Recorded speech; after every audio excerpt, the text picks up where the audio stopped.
Project Banakacherla project Godavari Banakacherla చాలా కీలకం కాబోతుంది అన్నటువంటి నేపథ్యం కనిపిస్తుంది. ఏపీ నిర్మించుకోబోతున్నటువంటి ప్రాజెక్టుకు సంబంధించి అభ్యంతరాలు తెలంగాణకు ఉన్నాయి. తెలంగాణకు హక్కులు కూడా అందులో వాడే భవిష్యత్తులో అడిగే అవకాశం ఉంది. తీరని అన్యాయం జరగబోతుంది, ఖచ్చితంగా అడ్డుకోవాల్సిన అవసరం ఉందని రాజకీయ పార్టీలన్నీ కూడా ఇక్కడ మాట్లాడుతున్నటువంటి మాటలు. ఈ పాపం కేసీఆర్దే అని చెప్పినటువంటి పరిస్థితి కేసీఆర్ కనిపిస్తుంది. అసలు ప్రాజెక్టు ఒకవేళ నిర్మితమైతే టీఎంసీలు అసలు బనకచర్ల ప్రాజెక్టు ముఖ్య ఉద్దేశం ఏంటి? తెలంగాణకు నష్టం జరగబోతుందా? ఏమంటారు?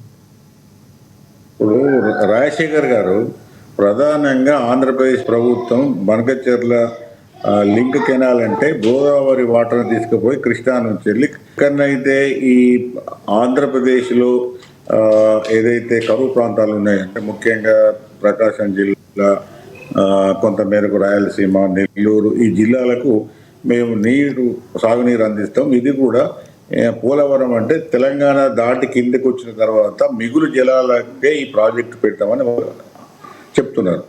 అయితే ఇక్కడ ఒక సమస్య, రాజశేఖర్ గారు వింటున్నారు కదా? హలో హలో రాజశేఖర్ గారు. ఎస్ వినిపిస్తుంది పాపిరెడ్డి గారు. ఓకే, అయితే వాళ్ళు చెప్తున్నది ఇది. అయితే తెలంగాణ వాదులు ఎందుకు ఆబ్జెక్ట్ చేస్తున్నారంటే, ఒకవేళ ఇప్పుడు మిగులు జలాలని కనబడ్డప్పటికీ కూడా భవిష్యత్తులో వర్షపాతం ఏ విధంగా ఉంటుందో తెలియదు. పైన కూడా చాలా ఇంకా తెలంగాణ ప్రాంతంలో ప్రాజెక్టులు ఉన్నాయి. అయితే ఒక విషయం ఏంటంటే, మొత్తం డిపెండబుల్ వాటర్ 1350 నుంచి వెళ్ళి 1400 టీఎంసీ వాటర్ ఉన్నది గోదావరిలో మనకు. ఇది ఆంధ్రప్రదేశ్, తెలంగాణ ఈ రెండు రాష్ట్రాలు. అయితే తెలంగాణకు 900 టీఎంసీ ప్లస్ అలాట్ చేస్తే 400 చిల్లర ఆంధ్రప్రదేశ్ చేసింది. ఎందుకంటే గోదావరి పరివాహక ప్రాంతం ఎక్కువ కూడా ఆంధ్రప్రదేశ్ మన తెలంగాణ ప్రాంతంలో ఉంటుంది కాబట్టి మనకి ఎక్కువ జలాలు వచ్చినాయి, వాళ్ళకి ఎక్కువ వచ్చినాయి. అయితే ఈ 900 ప్లస్ టీఎంసీ వాటర్స్ కూడా ఇప్పటివరకు తెలంగాణ వాడుకుంటలేదు. ఈవెన్ కింద ఆంధ్రాలో 400 టీఎంసీ వాటర్ వాడతలేదు.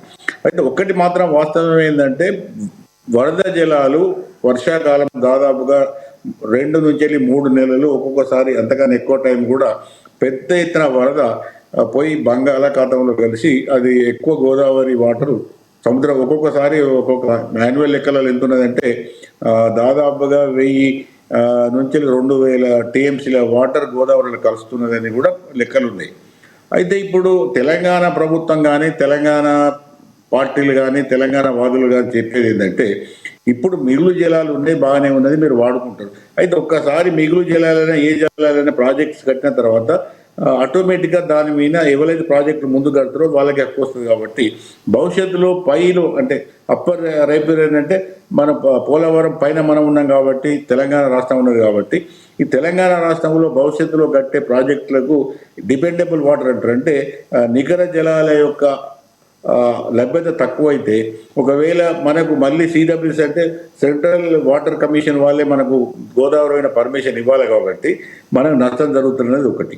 రెండవది, ఒకవేళ ఇప్పుడు గోదావరి వాటర్ రైపేరియన్ నుంచి వెళ్ళి కృష్ణా వాటర్ రైపేరియన్ అంటే ఏదైతే ఆ పరివాహక ప్రాంతాన్ని తీసుకుపోయినప్పుడు పైన ఉన్న ప్రాజెక్టుల నుంచి వెళ్ళి కృష్ణా నుంచి వెళ్ళి తెలంగాణకు కొంత వాటర్ ఇవ్వాలి. ఉదాహరణకు శ్రీశైలం ప్రాజెక్టు నుంచి వెళ్ళి మనకు అదనంగా కొంత నీళ్ళు ఇవ్వాలి, నాగార్జున సాగర్ నుంచి వెళ్ళి కొంత నీళ్ళు ఇవ్వాలి. ఇది సిడబ్ల్యూసి అంటే సెంట్రల్ వాటర్ కమిషన్ కానీ మిగతా ఏవైతే ఉన్నాయో వాటికి అనుగుణంగా అంటే పై స్టేట్ వాళ్ళకి కొంత వాటర్ ఇవ్వాలి. అట్లా ఇవ్వడానికి మరి వీళ్ళు ఆంధ్రప్రదేశ్ ప్రభుత్వం ఒప్పుకుంటుందా? ఇవన్నీ కూడా ప్రశ్నలే ఉన్నాయి. అయితే ఒకటేంటంటే, అది ఏదైతే మన వరద జలాలు ఉండేవో అది సముద్ర పాలుగా దాన్ని అది ఎందుకంటే ప్రజలకు అందరూ కూడా ఎవరైనా ఆంధ్ర ప్రజలైనా తెలంగాణ ప్రజలైనా భారతదేశం ప్రజలంతా ఒకటే కాబట్టి అదనంగా ఉన్న వాటర్ని వాడుకోవచ్చు. కానీ దాని మీద హక్కుగా కాకుండా తెలంగాణ ప్రభుత్వం ఒక దిక్కు వాళ్ళకున్న అభ్యంతరాలు చెప్తూనే ఇప్పుడు ఉదాహరణకు తుపాకులకు కూడా అని ఇప్పుడు మనకు ఏటూ దగ్గర ఉంటుంది, అక్కడ 100 టీఎంసీల వాటర్కు ప్రపోజ్ చేసి కడుతున్నారు. ఇంకా దానికి కాలువలు కాలేదు. అది ఒకవేళ అయ్యి దానికి ఆపితే అక్కడ కూడా మనకు 100 టీఎంసీల నీళ్ళు అవసరం ఉంటాయి. కాబట్టి మన ప్రాజెక్టుల నీటి అవసరాల దృష్టిలో పెట్టుకొని 900 నుంచి వెళ్ళి 950 టీఎంసీల వాటర్ తెలంగాణ సిడబ్ల్యూసి కేటాయించింది కాబట్టి ఆ లెవెల్లో మన ప్రాజెక్టులు మొత్తం మనం వాడుకునేటట్టు ఉంటే తర్వాత పోతే తీసుకోవచ్చు. కానీ అట్లా కాకుండా ఇప్పుడు వాటర్ ఉన్నది కానీ భవిష్యత్తులో వర్షాలు పడకపోవచ్చు, కరువు ప్రాంతాలు రావచ్చు, రకరకాల వాతావరణం ఎట్లా మారుతుందో తెలియదు. కాబట్టి మన హక్కును మాత్రం మనం పోడగొట్టుకోకుండా తప్పకుండా మన రాష్ట్ర ప్రభుత్వం కానీ, అఖిల పార్టీలు కానీ, అందరు కానీ మన హక్కుల కోసం కొట్లాడాలి.